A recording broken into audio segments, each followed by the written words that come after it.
So welcome to Still Waters, Living Under the Authority of Jesus. This is session 3. We have one more session to go. If you missed the previous 2 sessions, please go to our YouTube channel. Check those out. I do pray that you're not just being blessed by this video teaching, but you're also blessed by the next step, which is actually to go to the link to go to the document right underneath this YouTube video. You can click on that, open it up, and then you can either go into that study by yourself or maybe even with your small group. This teaching is meant to be a teaching for a family or for a small group or for a group of friends just getting together, and also for you as an individual. But we hope you can take that next step and get into the scriptures, ask those questions, spend time in prayer outside of just this video teaching. So once again, session 3, and there's an attachment for you to go deeper after this video, this teaching. And so we are in the 3rd time recorded in the Gospels for us where Jesus encounters his disciples in the Sea of Galilee. The first time, as we looked at this beautiful truth from the Psalms, right, to have still waters, living under the authority of Jesus, we saw Jesus encounter Peter, Andrew, James, and John and a whole crowd. He was teaching from a boat, and all of a sudden Peter, who was done fishing, thought he was done fishing, but Jesus says, "Hey, Peter, get your nets and throw them on the other side of the boat." And even though it was contrary to everything that Peter knew and James and John and Andrew, they did it anyway. They said, "But because you say so." Right? And that is huge when we live under the authority of Jesus. We learned that week 1, but because you say so. And there is peace when we live obediently under what he has said. Last week we saw Jesus in his humanness, and we love it that our God became human in Jesus because we know he understands. The one who's in authority actually understands what we are going through. He relates to us emotionally and sympathetically, but he did take a nap because he was tired, sleeping in the stern of the boat, and then he fell asleep, and huge storm came in. Disciples woke him in a panic saying, "Master, don't you care about us?" And Jesus, of course, cares about them. But then he wakes up and says, "Quiet, be still," to the storm, but certainly to his disciples. And we learned about living in authority and having still waters when we can be quiet and be still. And we dug into Psalm 46. And so today, this is the 3rd time recorded for us in the Gospels that Jesus is at the Sea of Galilee with his disciples. We're going to pick it up in the Gospel of Matthew chapter 14. Hope you got your Bibles. I'm reading from the NIV 1984 translation. Matthew chapter 14, verse 22. We're going to go into verse 33. This is perhaps a familiar encounter, the most familiar encounter that Jesus had in the Sea of Galilee with his disciples. But again, we're going to learn. We're going to learn about peaceful waters, still waters, and we're going to learn about the authority of Jesus as his first disciples did. And then again, there's a great opportunity for you to dig deeper with the discussion guide that is right along with this teaching. So verse 22, immediately, I love it. We're going to see this word immediately 3 times, right? That's what the one who is in authority, how he responds. He responds immediately, always immediately. That's what a great leader does. And certainly Jesus, the one who is in authority, the author of it all, is always immediately responding and moving. He is at work. He's at work. He's always working.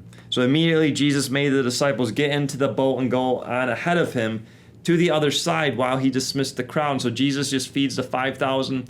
He's going to the other side. I love that you see that in the Gospels, because the one who's in authority is not just over authority for a few people or just a couple tribes. No, he's in authority over all the world. And so Jesus goes to the other side because the other side is the Decapolis.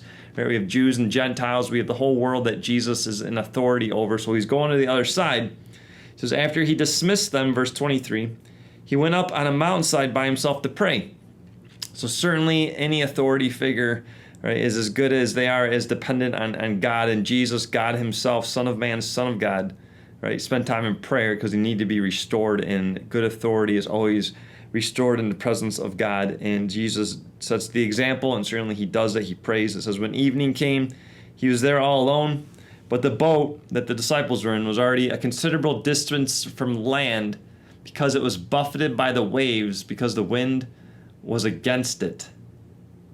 So the disciples are in the boat. Jesus isn't with them. Last time the disciples were in the boat with Jesus in a storm, and now they're not with Jesus in the boat, but they're in a storm. And it was interesting when you go through the scriptures as we let this truth settle in, still waters. Right? You see different storms in the Old Testament and the New Testament. And sometimes storms seem to be a corrective storm, where God's calling out his children because of disobedience, and sometimes he's using it to perfect his children, to dig them deeper in their faith. And certainly the second category is every storm anyway. Right? But Jesus is certainly always teaching lessons while here on earth, and even with us as we are on earth here. But the disciples are in the boat. There is a storm.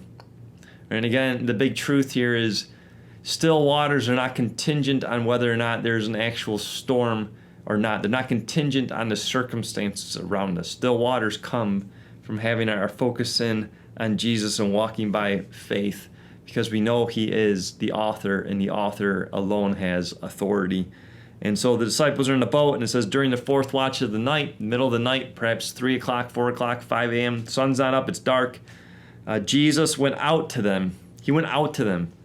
Right? And I love that truth, because the one in authority comes out to us. He meets us where we are in the middle of the storm. He came out to them walking on the lake, again, walking on the storm, walking on the waves, walking against the wind, walking in the darkness. That's what Jesus does, because he's an authority.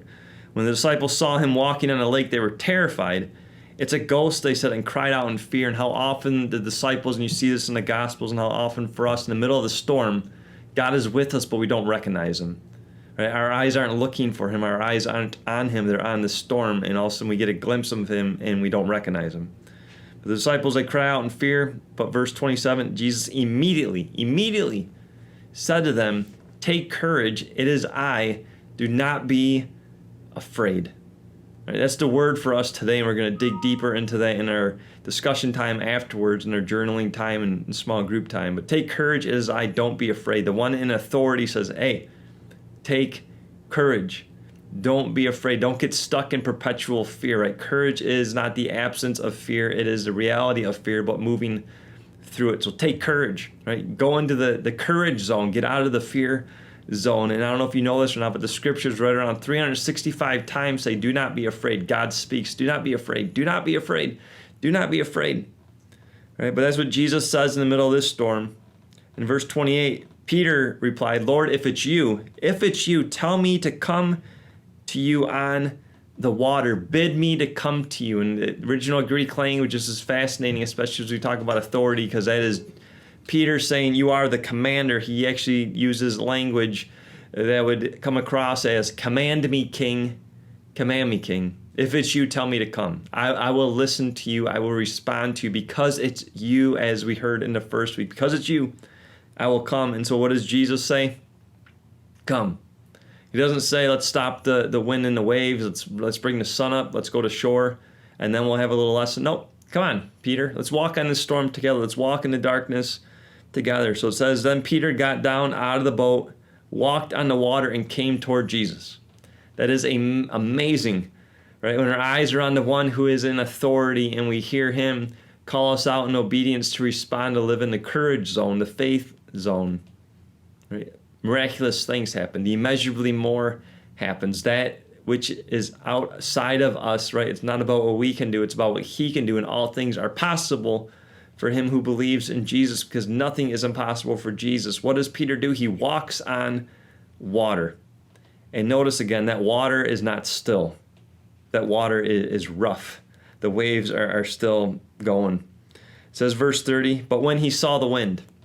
So not when he saw Jesus, when his eyes left Jesus, when he saw the wind and the waves, he was afraid and beginning to sink. He cried out, Lord, save me. Commander, King, save me. Save me. And so guess what happens? Immediately, Jesus, the one in authority, reached out his hand and caught him and says, you have faith. You have little faith. Why did you doubt? Right? Why did you take your eyes off of me? Right? You thought, Peter, that peace, that you living in the courage zone, right, was going to be easy? It's not easy.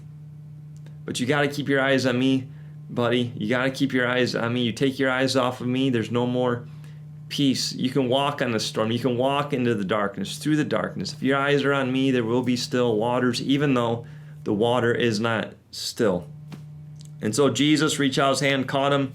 And it says, when they climbed into the boat, and so Peter and Jesus, imagine that, walking back on the wind and the waves to the boat, to the other disciples, then the wind died down. Then the wind died down.